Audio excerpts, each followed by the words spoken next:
Good morning students. हमने previous class के अंदर हाइड्रोजन बॉन्डिंग और उसके कॉन्सिक्वेंसेस पढ़े थे कि हाइड्रोजन बॉन्डिंग क्या होती है और उसके क्या इफेक्ट्स रहेंगे। ठीक है, ये सब हम पढ़ चुके थे। नेक्स्ट जो हम पढ़ेंगे वो है कोऑर्डिनेट बॉन्ड्स। कोऑर्डिनेट बॉन्ड क्या होता है, कैसे फॉर्म होता है। कोऑर्डिनेट बॉन्ड को ही हम डेटिव बॉन्ड भी बोलते हैं। क्या बोलते हैं? Dative bond. इससे पहले आपने पढ़ा है कोवलेंट बॉन्ड के बारे में, आयनिक बॉन्ड के बारे में। तो लेकिन आज हम पढ़ेंगे कोऑर्डिनेट बॉन्ड। ठीक है, कोऑर्डिनेट जो बॉन्ड है ना वो कोवलेंट बॉन्ड का ही टाइप, इसका टाइप है कोवलेंट बॉन्ड का ही type of covalent bond. Covalent bond का ही एक टाइप होता है। कोवलेंट बॉन्डिंग में हमने पढ़ा है कि शेयरिंग से बॉन्ड फॉर्म होते हैं। इलेक्ट्रॉन की शेयरिंग से क्या फॉर्म होते हैं? बॉन्ड्स फॉर्म होते हैं। तो यहाँ भी ऐसा ही होगा, लेकिन यहाँ जो शेयरिंग रहेगी वो कुछ अलग टाइप से रहती है। The bond formed by the donation of electron pair, by the donation of electron pair by one atom, but shared by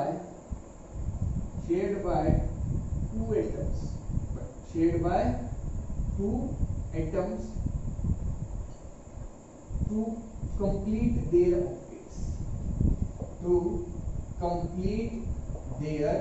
optics, अपने ऑक्टेट्स को कंप्लीट करने के लिए, to complete their octets। ठीक है, ऑक्टेट्स को कंप्लीट करने के लिए इलेक्ट्रॉन्स की शेयरिंग भी होती है। ठीक है, लेकिन जो इलेक्ट्रॉन्स की शेयरिंग होगी उसमें जो इलेक्ट्रॉन्स होंगे वो एक ही एटम के होंगे। किसके होंगे? एक ही एटम के होंगे वो सब। ठीक है, फॉर एग्जाम्पल देखो, हमने इससे पहले जो कोवलेंट बॉन्डिंग पढ़ी है उसमें क्या था कि सपोज करो हमारे पास दो एटम्स ए और बी, दोनों शेयरिंग से जब बॉन्ड बना रहे तो एक बॉन्ड तो इसका है और एक बॉन्ड किसका है? ए का। एक बी का और एक किसका है? ए का। लेकिन अब जो बॉन्ड बनेगा उसमें जो दोनों इलेक्ट्रॉन्स होंगे वो एक ही एटम के होंगे। ये अपने इलेक्ट्रॉन्स किसको डोनेट कर देगा? बी को डोनेट कर दिया। या हम कह सकते हैं कि अब जब ए और बी के बीच में बॉन्ड फॉर्म होगा तो ये जो दोनों इलेक्ट्रॉन्स होंगे ये किसके होंगे? एक ही होंगे। और यहाँ जो बॉन्ड बन गया उसको हम बोलते हैं कोऑर्डिनेट बॉन्ड। क्या बोलेंगे? Coordinate bond. कोऑर्डिनेट।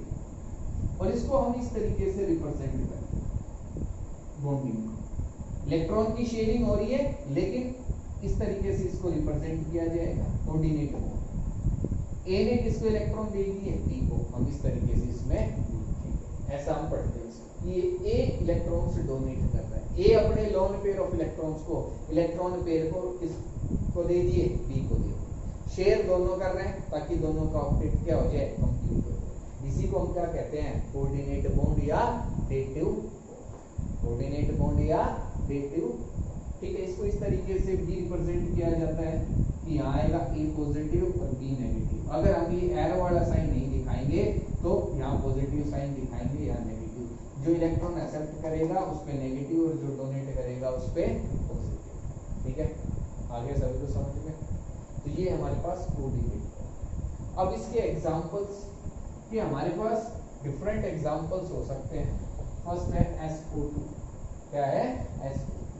सल्फर के आउटर मोस्ट शेल में इलेक्ट्रॉन्स होते हैं 6। सल्फर के आउटर मोस्ट में इलेक्ट्रॉन्स हो गए 6। और ऑक्सीजन, ये रहा ऑक्सीजन। ठीक है, ऑक्सीजन के आउटर मोस्ट शेल में भी इलेक्ट्रॉन्स होते हैं 6। कितने इलेक्ट्रॉन्स होते हैं?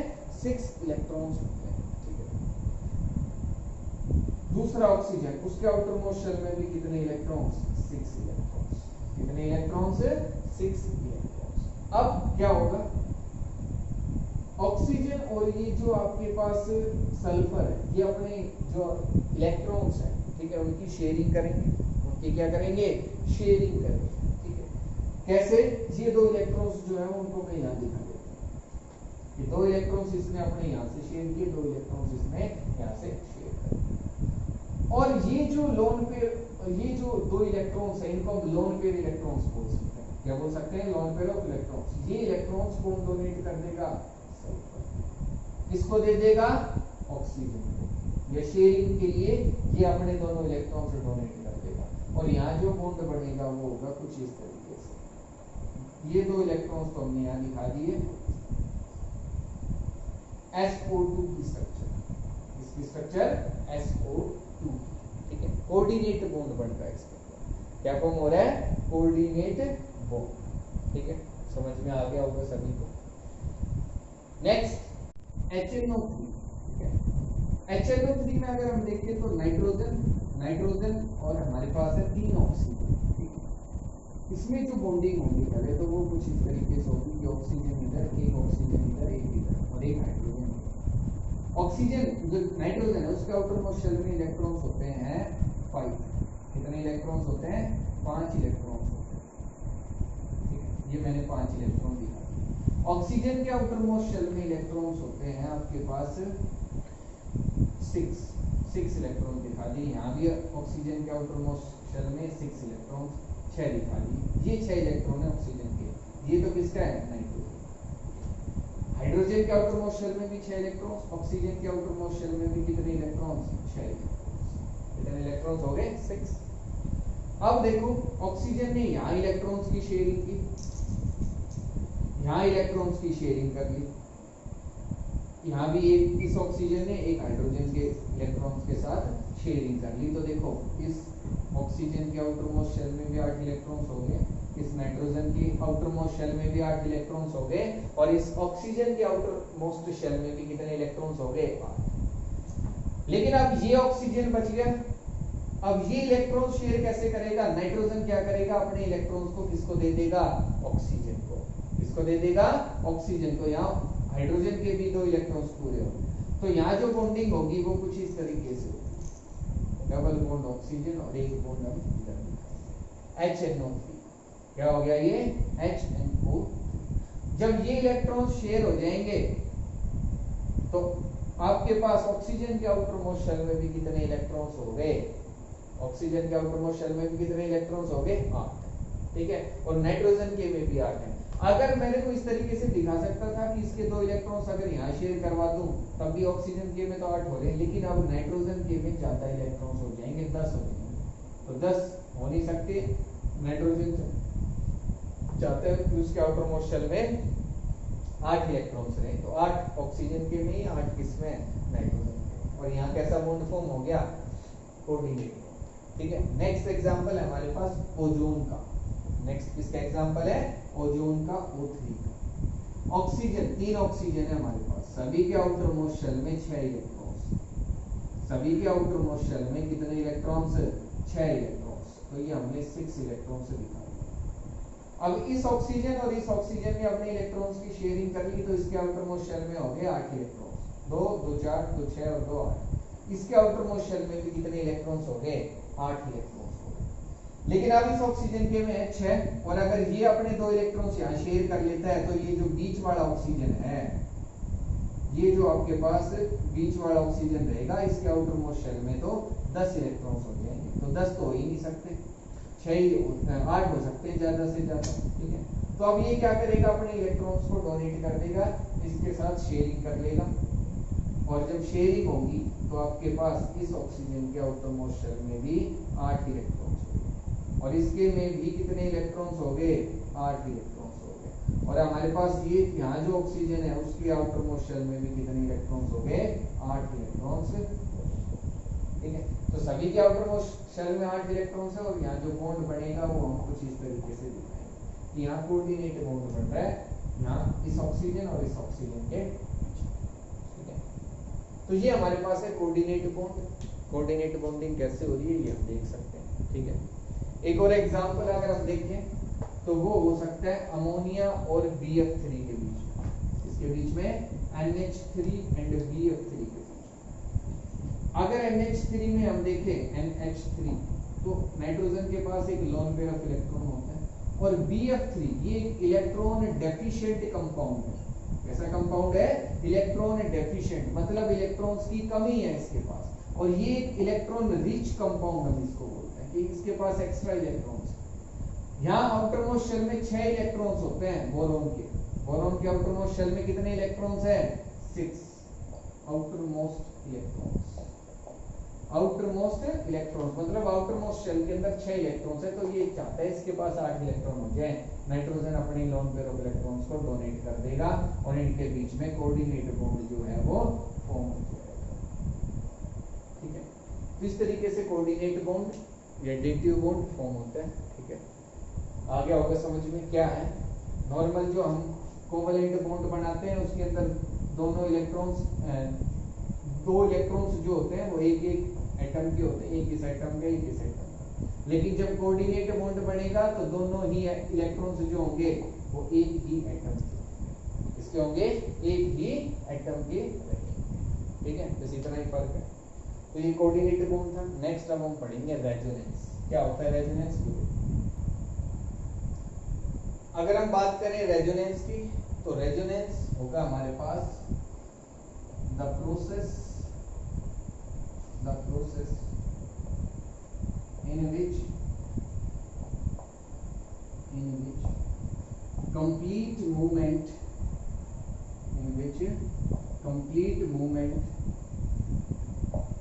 of pi electrons takes place.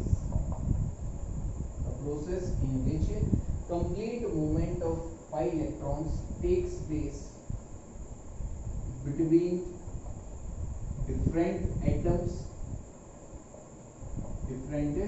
atoms of a molecule। एक ही मॉलिक्यूल के बीच में जो पाई इलेक्ट्रॉन्स के बीच एक ही मॉलिक्यूल के अंदर जो एटम्स हैं उनके बीच में जो पाई इलेक्ट्रॉन्स होंगे उनका मूवमेंट होगा कंप्लीट। ठीक है, एक दो एटम्स के बीच में से इलेक्ट्रॉन्स दूसरे दो एटम्स के बीच में चले जाएंगे, ये मूवमेंट चलता रहेगा, इसी को हम कहते हैं resonance. The process in which complete movement of pi electrons takes place between different atoms of a molecules. Different atoms होंगे उनके बीच में पाई इलेक्ट्रॉन्स का मूवमेंट होगा। ठीक है, करेंगे तब समझ में आएगा, बिल्कुल इजी है। ठीक है, सबसे पहले देखते हैं पाई इलेक्ट्रॉन्स होते क्या है। अगर आपके पास है कोई भी डबल बॉन्ड तो उसमें एक सिग्मा बॉन्ड होता है और एक पाई बॉन्ड। आपने पाई बॉन्ड पहले पढ़ चुके हो। अगर हेड टू हेड ओवरलैपिंग होती है ऑर्बिटल्स के बीच में तो सिग्मा बॉन्ड फॉर्म होता है, और अगर साइडवेज ओवरलैपिंग होती है तो आपके पास पाई बॉन्ड फॉर्म होता है। कैसा बॉन्ड फॉर्म होता है? Pi bond. और डबल बॉन्ड के अंदर एक सिग्मा होता है और एक पाई। और अगर ट्रिपल बॉन्ड है दो एटम्स के बीच में तो उसमें एक सिग्मा होगा और दो कैसे होंगे? पाई। ये दोनों पाई बॉन्ड्स, ये कैसे बॉन्ड्स होंगे? Pi bonds. और पाई बॉन्ड्स के अंदर जो इलेक्ट्रॉन्स होते हैं उन्हीं को हम पाई इलेक्ट्रॉन्स बोलते हैं। क्या बोलते हैं? Pi electron. तो आपके पास पाई इलेक्ट्रॉन्स का मूवमेंट होगा, इसका मूवमेंट होगा पाई इलेक्ट्रॉन्स का। फॉर एग्जांपल अगर हम देखें O3 मॉलिक्यूल, तो O3 मॉलिक्यूल की स्ट्रक्चर कुछ इस तरीके से अभी हमने देखी। O3 मॉलिक्यूल की स्ट्रक्चर कुछ इस तरीके से होती है, एक तरफ डबल बॉन्ड और एक तरफ सिंगल बॉन्ड। ये सिंगल बॉन्ड भी होता है कोऑर्डिनेट बॉन्ड। आप इसको सिंपली ऐसे भी दिखा सकते हो, इस पे पॉजिटिव और इस पे नेगेटिव, ऐसा ही है। ठीक है, अब होगा क्या कि ये जो इलेक्ट्रॉन्स है वो मूव करके इधर आ जाएंगे, ये इलेक्ट्रॉन्स मूव करके इधर चले गए। जब ऐसा होगा तो इससे एक स्ट्रक्चर और फॉर्म हो सकती है आपके पास, इधर ऑक्सीजन डबल बॉन्ड ऑक्सीजन और इधर ऑक्सीजन, और या हम इसमें इस तरीके से दिखाएंगे कि हमारे पास जब नेगेटिव चार्ज है तो मतलब यहाँ loan pair of electrons present है, वो यहाँ मूव करेंगे और ये। जब ऐसा होगा तो इस कार्बन इस ऑक्सीजन पे सॉरी अब नेगेटिव चार्ज और इस पे तो पॉजिटिव रहेगा ही, और यहाँ एक बॉन्ड तो पहले से था और दो इलेक्ट्रॉन्स मूव करके यहाँ आ गए, तो यहाँ कैसा बॉन्ड हो गया? Double bond. कैसा बॉन्ड हो गया? Double bond. आप इसको सिंपली इस तरीके से भी दिखा सकते हो कि ये बॉन्ड मूव करके अगर इधर चला जाए तो आपके पास एक स्ट्रक्चर ये बचेगी और इधर क्या हो जाएगा? फिर से सिंगल बॉन्ड। यहाँ दो बॉन्ड थे, एक बॉन्ड मूव करके इधर आ गया तो यहाँ डबल बॉन्ड हो गया। आप ये ऐसे दिखाओ या ऐसे दिखाओ, कोई दिक्कत नहीं। अब इस स्ट्रक्चर में फिर से ऐसा ही होगा कि ये जो इलेक्ट्रॉन्स है वो ऑक्सीजन पे और ये इलेक्ट्रॉन्स इधर। जब यहाँ ये इलेक्ट्रॉन्स मूव करेंगे तो डबल बॉन्ड, तो इससे ये स्ट्रक्चर बन जाएगी, इससे ये स्ट्रक्चर फॉर्म हो जाएगी। इसी को हम रेजोनेंस कहते हैं। रेजोनेंस होता है स्टेबिलिटी के लिए, इसके लिए होता है स्टेबिलिटी के लिए, कि रेजोनेंस जो है वो किसी भी मॉलिक्यूल की स्टेबिलिटी को इंक्रीज कर देता है, उसको ज्यादा स्टेबल बना देता है। उसको क्या बना देता है? ज्यादा स्टेबल। अब ये मूवमेंट हो क्यों रहा है? ताकि ये मॉलिक्यूल O3 मॉलिक्यूल जो है वो स्टेबल रहे। कैसे रहेगा? देखो, अगर मैं कह रहा हूं कि ये डबल बॉन्ड एक जगह फिक्स है, एक जगह क्या रहेगा? अगर फिक्स रहेगा, ये नेगेटिव चार्ज और ये पॉजिटिव चार्ज तो चलो अभी फिक्स है, लेकिन ये सपोज करो नेगेटिव चार्ज एक जगह ही फिक्स है, तो कोई ऐसा सब्सटेंस जिस पे पॉजिटिव चार्ज है वो आसानी से अटैक कर सकता है इस ऑक्सीजन पे। क्या कर सकता है? आसानी से, क्योंकि पॉजिटिव कोई भी एटम है, कोई भी मॉलिक्यूल है, कोई भी स्पीशीज है जिस पे पॉजिटिव चार्ज है, वो तो कहां जाएगा? जहां नेगेटिव चार्ज मिलेगा। Unlike charges attract each other, जो अनलाइक चार्जेस होते हैं वो एक दूसरे को अट्रैक्ट करते हैं, तो ये तो कहां जाएगा? इस नेगेटिव चार्ज पे। और जैसे ये इस पे अटैक करेगा, ये जो मॉलिक्यूल है O3 मॉलिक्यूल, ये स्टेबल नहीं रहेगा, ये ब्रेक हो जाएगा, कुछ और कंपाउंड जो है वो फॉर्म हो जाएगा। तो अब इसकी स्टेबिलिटी कैसे बढ़ सकती है? जब ये नेगेटिव चार्ज मूव करता रहे, अब ये इस ऑक्सीजन पे है, फिर इसमें आ गया, फिर से ये उस पे चला जाएगा और ये मूवमेंट चलता रहेगा। ऐसा ही है, जब ये मूवमेंट चलता रहेगा तो इस मॉलिक्यूल की स्टेबिलिटी क्या हो गई? इंक्रीज हो गई। स्टेबिलिटी क्या हो गई? इंक्रीज। क्यों? क्योंकि अब A पॉजिटिव जब इस पे अटैक करेगा, इतनी देर में ये जो इलेक्ट्रॉन्स है वो कहां चले जाएंगे? ये जो नेगेटिव चार्ज है वो इस ऑक्सीजन पे आ जाएगा। जब ये इस पे अटैक करने के लिए जाएगा तो नेगेटिव चार्ज उस पे पहुंच जाएगा। इसलिए जो अटैक करना है, जो अटैक होगा वो आसान नहीं होगा, हार्ड हो जाएगा अटैक, आसानी से नहीं होगा। ठीक है, और जब अटैक आसानी से नहीं होगा तो इसका मतलब है कि जो स्टेबिलिटी है मॉलिक्यूल की वो क्या हो गई? इंक्रीज हो गई। क्या हो गई? इंक्रीज। और हमें कैसे पता चला कि ये मूवमेंट हो रहा है या नहीं हो रहा? वो कैसे पता चलेगा? देखो, ऑक्सीजन ऑक्सीजन डबल बॉन्ड और ऑक्सीजन ऑक्सीजन सिंगल बॉन्ड, ठीक है। डबल बॉन्ड की जो बॉन्ड लेंथ होती है वो कम होती है और सिंगल बॉन्ड की बॉन्ड लेंथ ज्यादा होती है। मतलब ये बॉन्ड बड़ा होता है, ये बॉन्ड जो है वो छोटा होता है, short bond, and it is long bond. ये शॉर्ट बॉन्ड होता है और ये बॉन्ड कैसा होता है? लॉन्ग बॉन्ड होता है। ठीक है, अब अगर हम देखें, देखो मैं एक एग्जांपल ले रहा हूं आपके सामने कि मैंने सपोज किया कि इसकी जो बॉन्ड लेंथ है वो है आपके पास 150 पिकोमीटर। एग्जांपल लिया फॉर एग्जांपल, ठीक है, से हमने मान लिया इसकी जो बॉन्ड लेंथ है वो 150 पिकोमीटर है। अब इसकी बॉन्ड लेंथ डबल बॉन्ड की तो इससे कम रहेगी, ऑक्सीजन ऑक्सीजन सिंगल से मैंने सपोज कर लिया कि इसकी है 130 पिकोमीटर से का मतलब है सपोज कर लिया हमने, ठीक है, 130 पिकोमीटर। पिकोमीटर में हम जो है लेंथ उसको मेजर कर सकते हैं।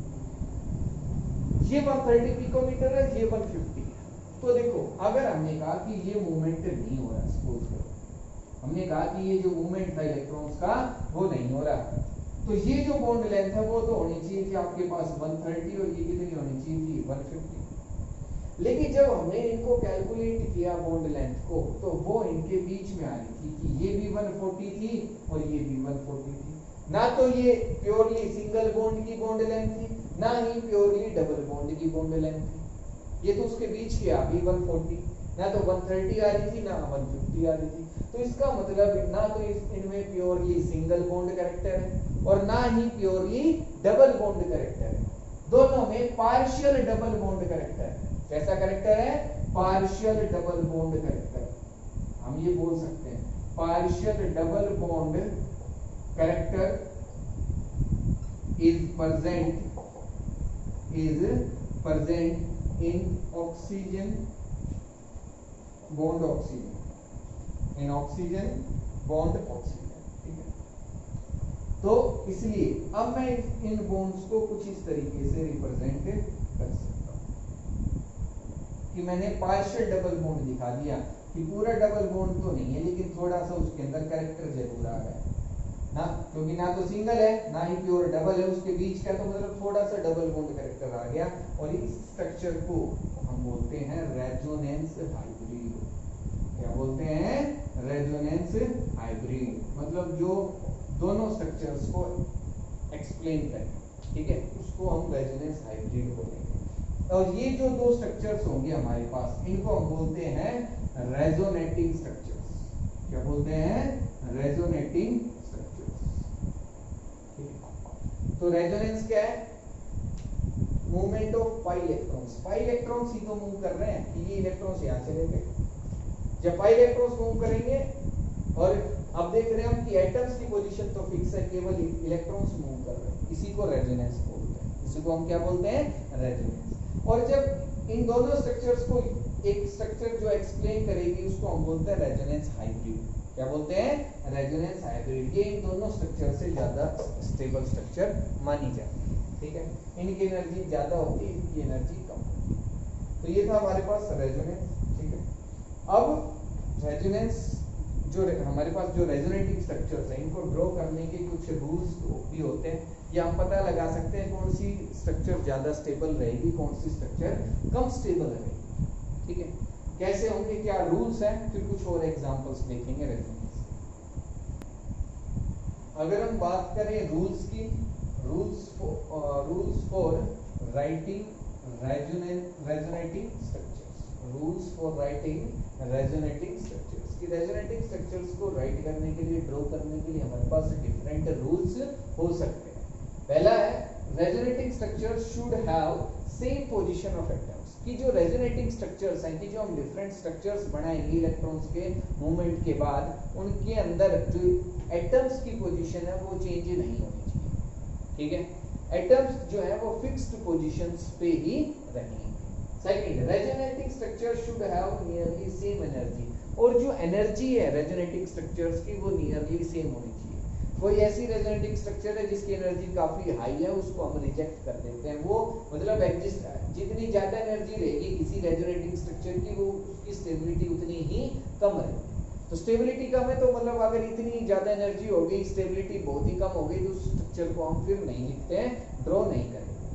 Third, resonating structure should have same number of unpaired और पेयर्ड इलेक्ट्रॉन्स। और जो रेजोनेटिंग स्ट्रक्चर्स हैं उनके अंदर जो अनपेयर्ड इलेक्ट्रॉन्स हैं या जो पेयर्ड इलेक्ट्रॉन्स हैं वो इक्वल होने चाहिए।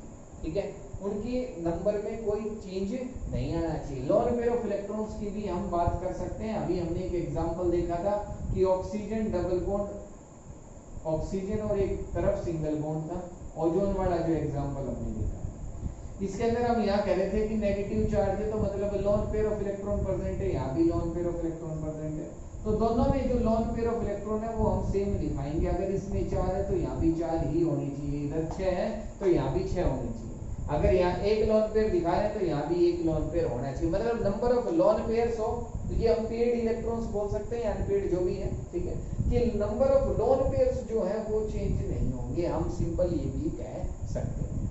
ठीक है, कि लोन पेयर का जो नंबर है वो सेम होना चाहिए। जितने लोन पेयर हमने पहली स्ट्रक्चर के अंदर दिखाए उतने ही लोन पेयर दूसरी स्ट्रक्चर के अंदर भी होने चाहिए। Fourth, resonating structure should have negative charge on highly electronegative atom, En।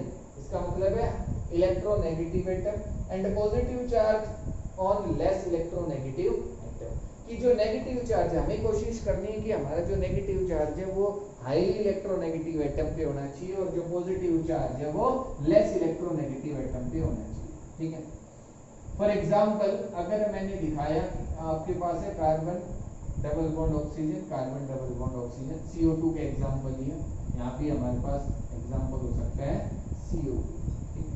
तो अब इलेक्ट्रॉन्स का जो मूवमेंट है मैं आप दिखा सकता हूँ कि ये इलेक्ट्रॉन्स यहाँ मूव कर गए।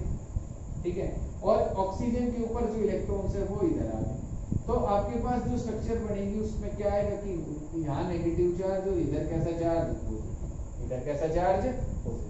लेकिन आप देखो यहाँ ठीक है कि इस पे नेगेटिव है, इसी पे पॉजिटिव है, कोई दिक्कत नहीं। लेकिन अगर मैंने कुछ इस तरीके से मूवमेंट दिखा दी इलेक्ट्रॉन्स की कि ये जो इलेक्ट्रॉन्स है वो तो कार्बन पे और ये ऑक्सीजन पे, तो आपके पास क्या स्ट्रक्चर बनेगी कि यहाँ पॉजिटिव चार्ज, यहाँ नेगेटिव चार्ज और इस पे कैसा चार्ज, नेगेटिव। तो ये स्ट्रक्चर हो जाएगी। क्यों? क्योंकि कार्बन एक लेस इलेक्ट्रोनेगेटिव एटम है और इस पे हम कैसा चार्ज दिखा रहे हैं, नेगेटिव, जो पॉसिबल नहीं है, जो पॉसिबल नहीं हो है। ठीक है, तो ऐसी स्ट्रक्चर्स को हम जो है कंसीडर नहीं करेंगे रेजोनेटिंग स्ट्रक्चर्स के। ठीक है,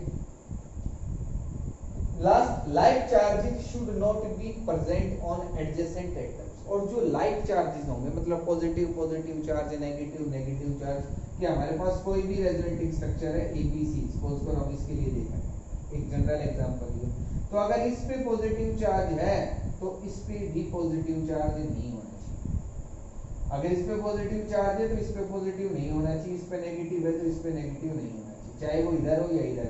ये एडजेसेंट एटम्स हैं जो एक साथ हैं, जो एक साथ बॉन्डेड है, मतलब A और C एडजेसेंट नहीं है, साथ साथ प्रेजेंट नहीं है, उनके बीच में तो क्या आ गया, B आ गया, लेकिन B और C के बीच में कुछ नहीं है और ना ही A और B के बीच में कुछ है, तो ये एडजेसेंट है, ये भी एडजेसेंट है। तो एडजेसेंट एटम्स पे लाइक चार्ज नहीं होना चाहिए, नेगेटिव नेगेटिव हो या पॉजिटिव पॉजिटिव हो, अगर ऐसा चार्ज आ गया तो वो रेजोनेटिंग स्ट्रक्चर नहीं कहलाएगी, उसको हम कंसीडर नहीं करेंगे। क्यों? क्योंकि इन स्ट्रक्चर्स की जो स्टेबिलिटी है वो बहुत ही कम होती है, एनर्जी काफी ज्यादा होती है, तो स्टेबिलिटी का मतलब वो एग्जिस्ट नहीं करेंगी, ठीक है, तो इसलिए उस स्ट्रक्चर्स को हम रिप्रेजेंट नहीं करते।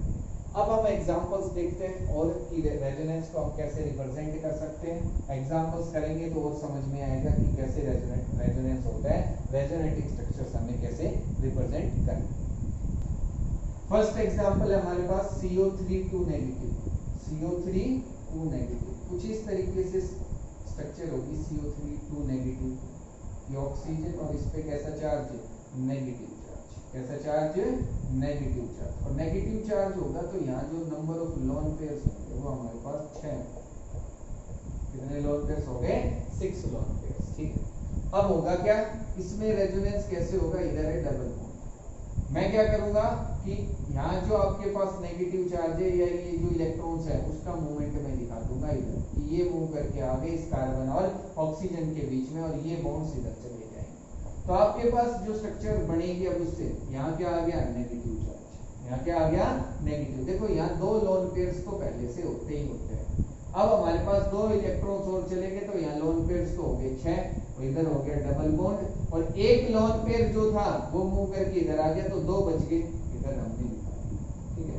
और आपके पास एक स्ट्रक्चर थी जिसमें नेगेटिव चार्ज था और 6 इलेक्ट्रॉन्स थे, 3 लोन पेयर हमारे पास प्रेजेंट, तो वही है 6 इलेक्ट्रॉन्स, देखो 6 इलेक्ट्रॉन्स इधर है, 6 इधर है और 4 इधर है, 16 हो गए, यहाँ भी 16 ही है, 6 + 6 12 + 4 16, ठीक है। तो वैसे ही हमने दिखाया कि 3 लोन पेयर इधर है, 3 लोन पेयर हमारे पास इधर है और 2 लोन पेयर्स हमारे पास है, ठीक है। अब एक स्ट्रक्चर ये भी हो सकती है कि ये इलेक्ट्रॉन्स जो है वो मूव करके इधर चले जाएं और ये वापस से इधर आ जाए, तो अब क्या होगा, अब क्या स्ट्रक्चर बन जाएगी, इधर इस पे negative charge, lone pair of electrons, इधर negative charge, lone pair of electrons, ठीक है, लोन पेयर ऑफ इलेक्ट्रॉन्स, और इधर क्या हो गया, डबल बॉन्ड, इधर क्या हो गया, डबल बॉन्ड।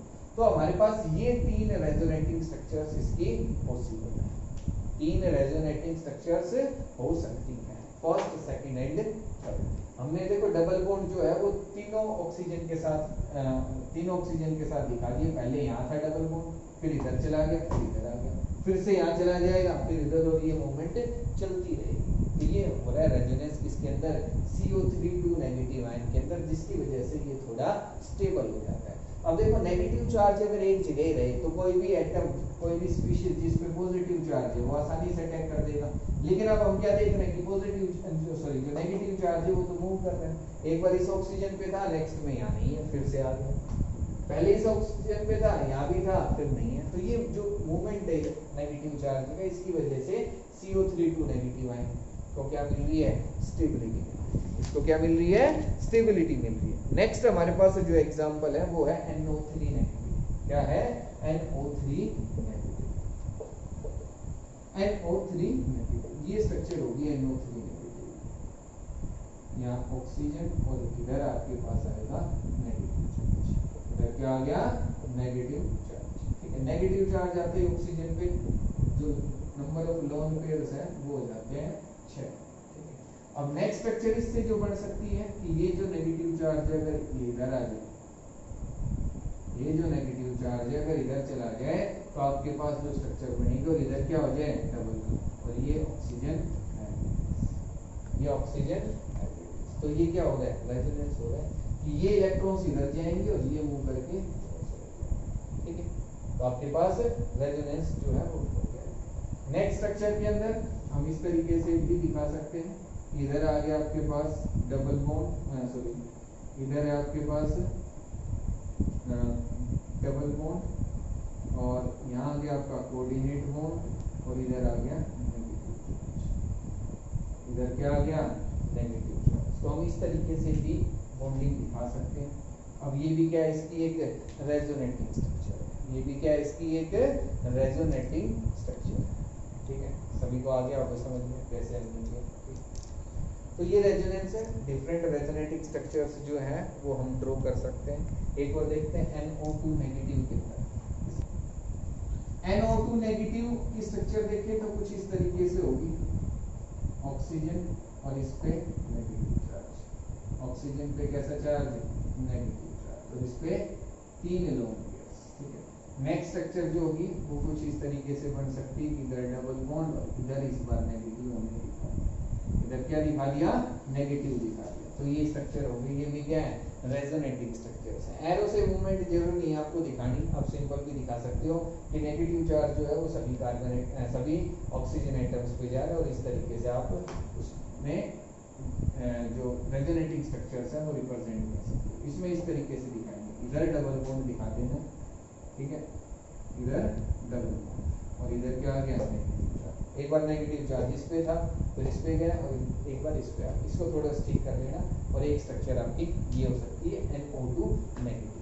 तो रेजोनेटिंग स्ट्रक्चर्स हमने देखी, रेजोनेंस देखा क्या है। अब रेजोनेंस जो है वो स्टेबिलिटी को इंक्रीज करता है, ये मैं पहले ही बता चुका हूँ। ठीक है, अब रेजोनेटिंग स्ट्रक्चर्स आपको ड्रॉ करके देखनी है। अगर किसी स्टूडेंट को कोई भी डाउट रहती है तो उनमें से पूछ सकता है, मैं आपको कुछ एग्जांपल्स भी दूंगा। ठीक है, या आप एग्जांपल्स अभी नोट कर लो इसी में कि जो आपको अपनी फेयर नोटबुक में ट्राई करना है। ठीक है, वो एग्जांपल आपके पास हो सकते हैं SO3 का, इसका हो सकता है SO3 का, N2O का, SO3 का, N2O का एंड CO। ये 3 एग्जांपल आपको करके देखना है कि इनकी रेजोनेटिंग स्ट्रक्चर्स आपको ड्रॉ करके देखनी है। रूल्स आपको पता है कि जो लेस इलेक्ट्रोनेगेटिव एटम है उस पे नेगेटिव चार्ज नहीं आना चाहिए, हाईली इलेक्ट्रोनेगेटिव एटम पे कैसा चार्ज आना चाहिए नेगेटिव चार्ज। तो ऑक्सीजन और नाइट्रोजन में से ज्यादा इलेक्ट्रोनेगेटिव कौन सा होता है ऑक्सीजन, तो ऑक्सीजन पे ही हमने नेगेटिव चार्ज दिखाया है, नाइट्रोजन पे नहीं दिखाया। ठीक है, तो ये आपको करना है और कोई भी डाउट रहे तो मेरे से पूछ लेना। ठीक है, थैंक यू।